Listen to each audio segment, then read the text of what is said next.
Hi, it's Vicki Julian again for your late night report on the weather.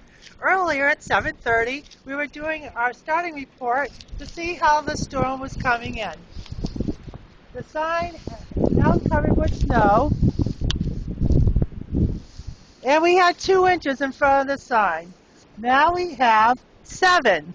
So it is accumulating, and we're going to go down to the patio area to see what it's like down here.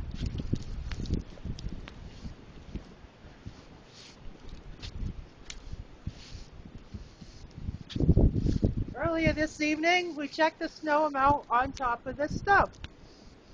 And I think it was 2 inches, and it's 3. Then my producer wanted me to check the drift next to it, and it was 4.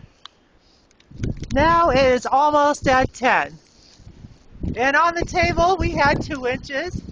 And now, as you can see, it's a nice fluffy 4. The wind is coming from, let's see, the northeast, and it is going down to the southwest. It is very blustery out tonight, as you can tell, and we're going to give you another report after we move down to the southern part of Providence. Be right back.